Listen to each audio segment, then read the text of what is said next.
주소 하나 달랑 들고 찾아온 연구실. 약속 시간은 가까워지고 처음 와본 건물은 생소하기만 합니다. 물어볼 사람도 보이지 않고. 과연 제 시간에 찾아갈 수 있을까요?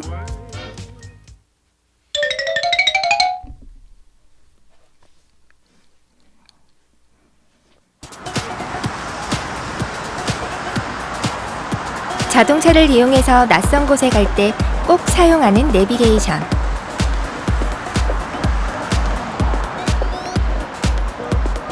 (2000년) 미국이 GPS 위성 사용을 개방하면서 본격적으로 대중화되었습니다.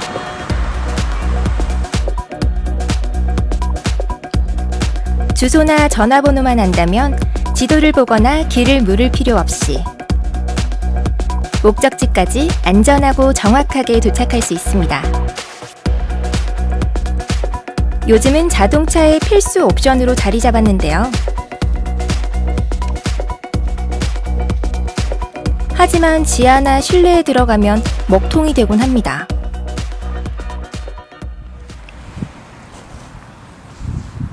카이스트에선 이런 내비게이션의 한계를 뛰어넘기 위해 연구 중입니다. 지금 한 요쯤 태블릿 PC나 스마트폰을 들고 건물 이곳저곳을 돌아다니며 테스트하고 있는데요.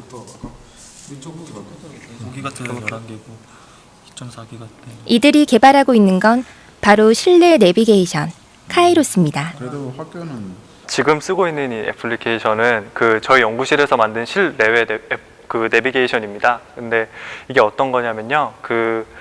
실제 다음 지도라든지 네이버 지도 같은 경우는 실외에서만 사용이 가능하고 거의 바깥에서만 사용을 하는데 이제 실내 같은 건물이 사실 더 복잡하잖아요. 그래서 그런 실내를 더 잘 볼 수 있도록 실내외를 통합하는 그런 내비게이션 프로그램입니다. 실내 내비게이션을 개발하기까지는 많은 노력들이 숨어 있었습니다. 오랜 시간 한 우물만 파온 연구원들이 있었기에 가능한 일이었죠. 길을 찾기 위해선 먼저 사용자의 위치가 어딘지 파악해야 했습니다. 인공위성의 신호가 잡히지 않는 건물 안이나 지하에선 위치를 파악하는 GPS가 작동하지 않는데요. 이들이 위치를 찾기 위해 사용한 건 위성 신호가 아닌 무선 인터넷이었습니다. 그런데 위성 신호를 사용하지 않는 실내 GPS는 어떻게 작동하는 걸까요? 실내 GPS를 먼저 이해하시면 쉬울 것 같아요. 실내 GPS가 되려면은 위성이 준비가 되어야 되거든요. 근데 그 위성으로부터 이제 신호가 오면 그 신호를 받아서 스마트폰이나 아니면 차량의 내비게이션 시스템의 위치를 알게 되는데, 그러기 위해서는 이제 먼저 실내 지도가 필요하거든요. 와 마찬가지로 실내에서도 실내 지도가 필요합니다. 그리고 이제 실내 지도가 있으면은 그 다음에 실외에 위성이 있는 것처럼 우리가 신호를 받을 수 있는 또는 송신해주는 그런 장치와 기기들이 있어야 되는 거거든요.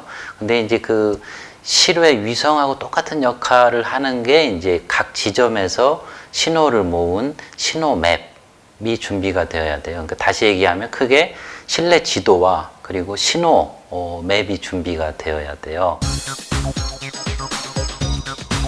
실내 지도에 신호 지도가 합쳐지면 사용자의 위치를 알 수 있습니다.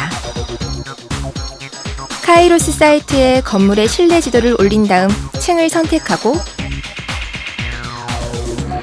무선 인터넷을 사용하면 쉽게 실내 GPS가 완성됩니다.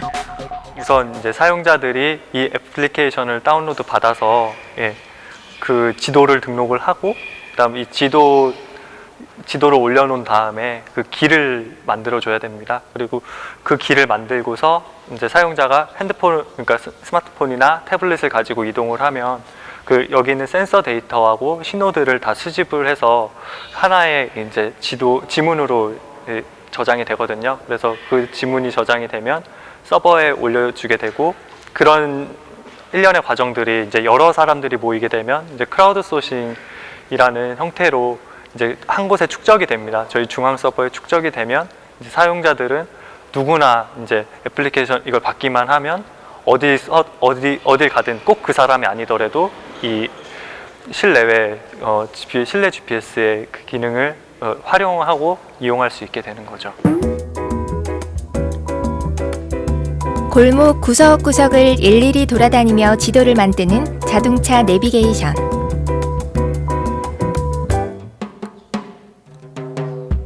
실내 GPS도 같은 원리로 지도를 만들지만 일반 대중이 참여하는 크라우드 소싱을 이용한다는 차이점이 있습니다. 자주 다니는 곳이나 생활하는 공간에서 무선 인터넷을 켜고 돌아다니기만 하면 저절로 정보가 쌓이는데요. 이 정보들이 모이면 전국의 실내 지도를 완성할 수 있습니다. 그런데 무선 인터넷으로 사용자의 위치를 정확히 파악할 수 있는 걸까요? 생각보다 많이 없네요. 무선 인터넷만으로 가능한 건지 의심스러운데 인덱스하고 카운트가 있잖아. 세 개의 무선 인터넷 신호만 있으면 정확하게 알아낼 수 있다고 합니다. 이게 레이블링된 위치하고 쉽게 생각하시면은 삼각 측량을 생각하실 수가 있는데요. 그 세 점을 알 수 있으면은 그 삼각 측량 기법을 이용해서 정확하게 어느 위치인지 알 수 있지 않습니까? 그런데 뭐 저희 말고 다른 곳에서도 삼각 측량 기법을 이용해서 그 실내 위치를 측의하는 곳이 있는데 그것이 조금 정확도가 많이 떨어집니다. 그 이유가 뭐냐고 알아보면은 이 건물, 아까 말씀드렸던 건물의 소재나 주변 환경에 따라서 이 신호가 많이 이렇게 분산되는 현상이 있는데 그게 저희가 멀티패스라고 부르는 현상이 있습니다. 그것 때문에 좀 정확도가 많이 떨어지게 됩니다. 그래서 저희는 이미 그런 멀티패스의 환경이 접목된 무선 신호를 수집해서 그걸 가지고 그 실내 지도에서 활용할 수 있는 라디오 맵을 생성시킵니다. 그렇기 때문에 그런 환경들하고 상관없이 그 위치를 측의할 수 있게 되죠. 그래서 좀 더 정확한 실내 위치 측의가 가능해집니다. 다시 말해 세 개의 각기 다른 무선 인터넷 신호를 이용해서 사용자 위치의 좌표 값을 읽는 겁니다.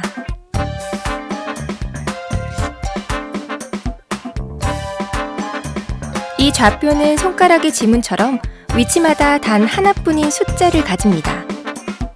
그런데 이것에 좀 큰 문제가 있는데요. 그 주변 환경에 대한 영향을 반영하지 못한다는 그런 문제점이 있습니다. 그래서 저희 연구실에서 하고 있는 무선 신호 지문 기법 같은 경우에는 그런 주변 환경에 대한 무선 신호의 간섭이나 그런 것들이 이미 반영된 무선 신호를 수집하게 됩니다. 그래서 주변 환경과 상관없이 좀 더 정확한 실내 위치 측의가 가능해집니다. 무선 인터넷은 그 특성상 벽의 소재나 주변 환경에 따라 신호가 잡히지 않거나 분산되기도 하는데요.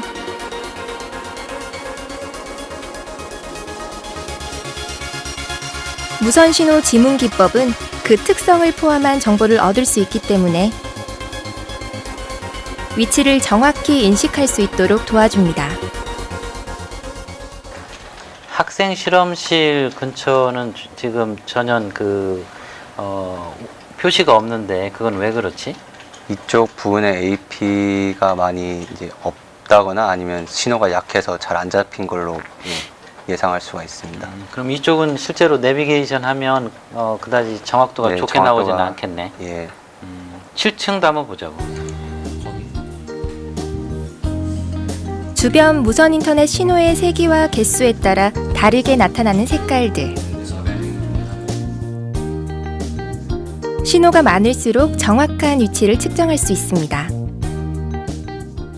여기 다양한 색깔로 원이 표시가 되어 있는데 그 중에서 그 빨간색은 신호 중계기 그 지점에서 수집된 신호 중계기 숫자가 가장 적은 것을 의미합니다. 그리고 노란색은 그 다음으로 좀 더 많은 것을 의미하고요. 그 다음에 초록색, 그 다음에 파란색, 그 다음에 보라색 이런 순서대로 갈수록 좀 더 그 지점에서 수집된 신호 수집기 개수가 더 많다라는 것을 의미를 하게 되고, 그렇게 많을수록 저희 실제로 내비게이션 서비스를 했을 때 측이 정확도가 더 높아지는 그런 결과를 보여주게 됩니다. 8개 이상씩 되는 입구나 붐비는 사람들, 그리고 복잡한 노선으로 혼란스러운 지하철.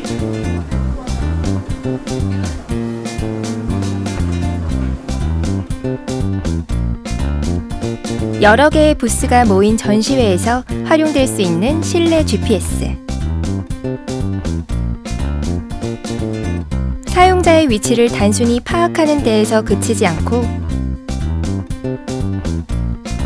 위치에 따라 관련된 정보를 제공할 때 효과적으로 사용할 수 있습니다.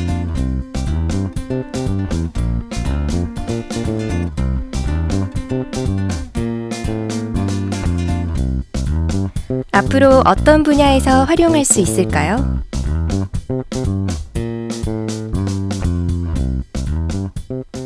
역시 스마트폰하고 연계되어서 예를 들면 디스카운트 스토어, 마트나 이런 데 갔을 때에 물건을 찾는다든지, 또는 어린아이를 찾는다든지, 또는 노약자들을 보호하는 데 활용될 수 있을 것으로 예상됩니다.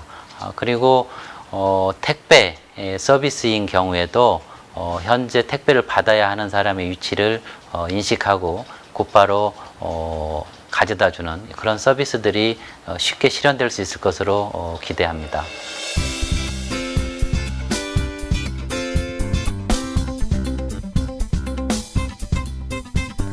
스마트폰 이용자 수가 늘어나면서 무선 인터넷 공유기를 설치하는 사람들도 많아졌는데요.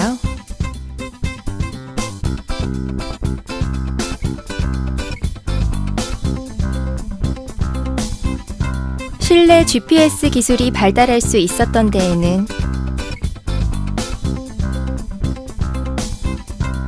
IT 강국이라 불리는 우리나라의 기술력이 밑바탕에 자리했습니다.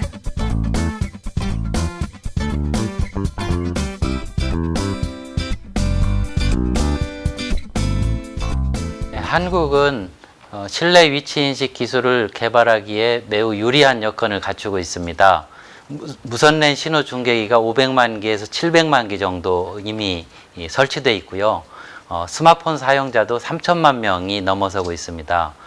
이런 유리한 환경을 잘 활용해서 무선랜 실내 위치 인식 기술을 개발해 나가는 것이 앞으로 매우 중요할 것으로 생각합니다. 오래전부터 사람들의 길잡이가 되어주었던 지도와 나침반은 복잡하고 빠르게 변화하는 삶에 맞춰 GPS와 내비게이션에게 그 자리를 내어주었습니다. 삶의 곳곳에 녹아들 그날이 기다려집니다.